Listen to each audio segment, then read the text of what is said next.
I'm reluctant to be glum, but let me be a little glum, and maybe more. If you can hear me, I'm struck by what it must be like to be a leader in a unit that's a first or second responder to disruptions of various sorts in this present age. We claim, or we demand in a sense, that they plan, in words we use like effectively, to respond to these sorts of things. And I'm reminded of a book some time ago. It was called Impossible Jobs. The title is better than the rest of the book, but it's an interesting question of to what degree are we raising expectations with the people who we are essentially speaking to, either directly or indirectly, about the kind of tasks that we heap upon their shoulders as we think of these questions of responding to disruption. And if you think a little bit about the demands to plan and then to act, we take up, we have been sort of, in a sense, summarizing or piling up a number of conditions which make it more difficult to do them. Let me just run down them. You will be not surprised. Increasingly dense, geographically dispersed infrastructure networks and communities across national boundaries that are more technically interdependent and whose social infrastructure is as well. In the face of, and we managed to maintain sustained, I'll call them micro efficiency effects in the design of systems that reduce their brittleness in the face of change, reduce redundancy, and in a sense very limited resilience as a consequence all across the infrastructure systems we have. Then there is another condition that's really a post-9/11 condition we really didn't consider before, and it's sort of underneath some of the conversations we've had here. And that is an increasingly destructive capabilities, much more widely available across the world. You can think of it as the sources of social predation that we never think about as being, we hadn't thought about as a source of social disruption until after 9/11.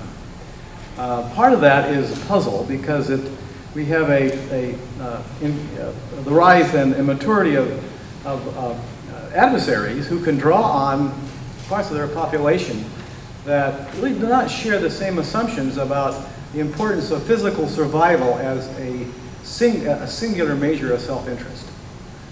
We have, I'm speaking about suicide terrorism that lurks in the side of things here.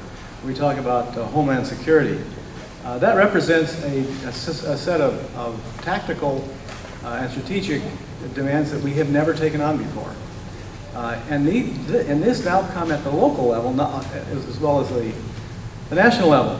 So you can think of the planning requirements that are difficulties that are associated with this. Let me add two more that are more familiar to us. That we have limited exposure at the local level to extreme natural events, so that the motivation to engage in long-term planning of those sorts of things is less, just intrinsically. We also, at the same time, due to the decline in public investments in public infrastructure, declining analytical capacity available at the local level. So we've got essentially two curves that are crossing here in terms of increased demand and difficulty and decreasing capability in a relative sense. Well, what does all this mean? It suggests to me, and we sort of edged around this most of our conversation, that we need to be prepared to fail in the face of the kind of disruptions that we can imagine. I'll put it differently. We need to understand we're going to be surprised, probably very dramatically in the future. At the same time, we also recognize we can lose the community capacity for response and really quickly. And I think being just not this far from New Orleans we were down there yesterday, and the surprise for most of my colleagues in the political science sector was how fully that community collapsed. So two things are involved here. We're going to be surprised, and we can lose capacity to respond really rapidly. And both these things are surprises to American population and to American policymakers, more or less. Well, what can we draw from this? I'm going to just draw two kinds of lessons that I haven't yet learned, but I want to put them forward because they might be a part of this conversation. One of them is, let's suppose that we know we're going to be surprised. What does that mean institutionally? Well, it might mean that we begin to prepare to be surprised, rather than have it happen to us, and then later say we were surprised. If, as we were treated the earlier panel, which is really interesting, if Sean O'Keefe said essentially that, the information that we get at the beginning of a disruption is going to be incomplete, wrong, and if we act on it right away, we're likely to be worse off. That's interesting because if you take that as a design feature and expect that to be the case, you can then ask the question, how do you get ready to be surprised? And sort of thing that Patrick was talking about at the beginning of the conference. That's a completely different idea about how you think about organization now. But it is not out of the pale of needing to do that. And in a way, it's kind of fun. Right now, we are punished in a political sense to act as though we could be surprised. The political figures do not like that idea. The population doesn't like that idea either. So that to think analytically from an institutional point of view, what does it mean to be prepared to discover you don't know? It's sort of okay. You might be honored to discover you don't know in certain sorts of ways. There's a longer conversation that I shan't follow because I want to finish with this kind of a point. We are confronted with a situation where the public and its leaders and its media leaders continue to provide signals that we can be much more safe and risk less than the world presents to us. Well, maybe one of the requirements in being an emergency manager is really sort of twofold. It may be that we need to have the courage to tell the public it can't be as safe as they would like to be. There are two kinds of institutional vectors that follow from that. One of them is that, I put it to myself this way, maybe we should think about the requirement to assure a sense of public dread with regard to the world around us. That's, you can imagine everyone have an office of dread assurance. Then we have a quality assurance. Why not dread assurance? Thinking about what the larger population understands, I think they kind of know this anyway.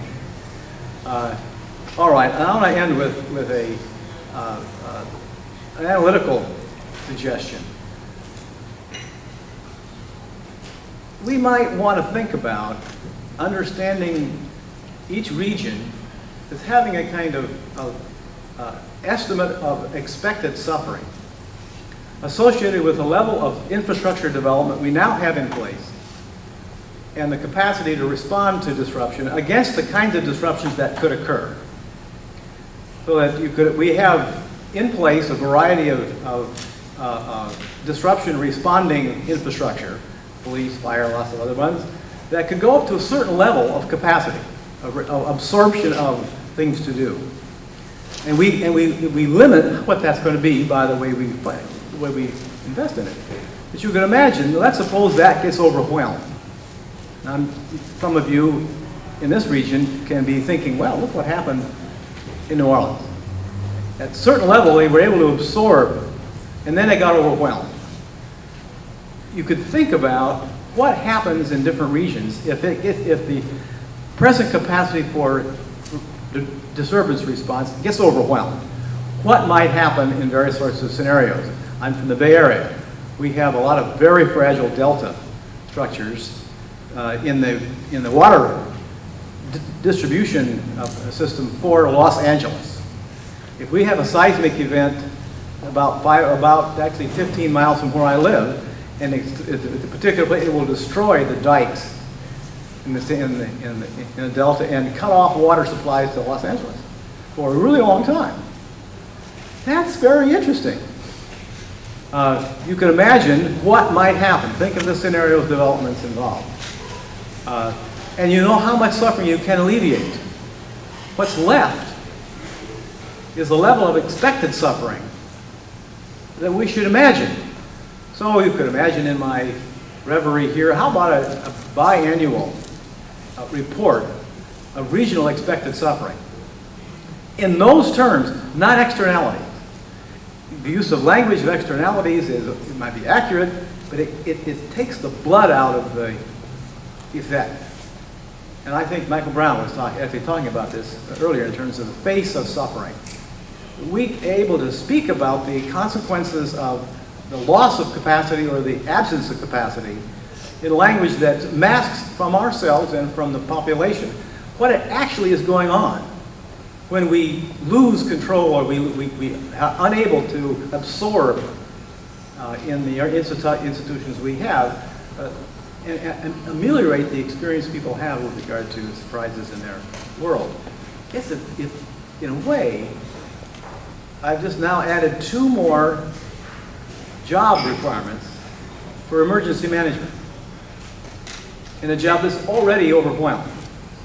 So one set of research implications that might be entertained by the Institute is to go through what we are really asking of our leaders in first and second responding agencies in different regions with regard to the world that we're presenting to them.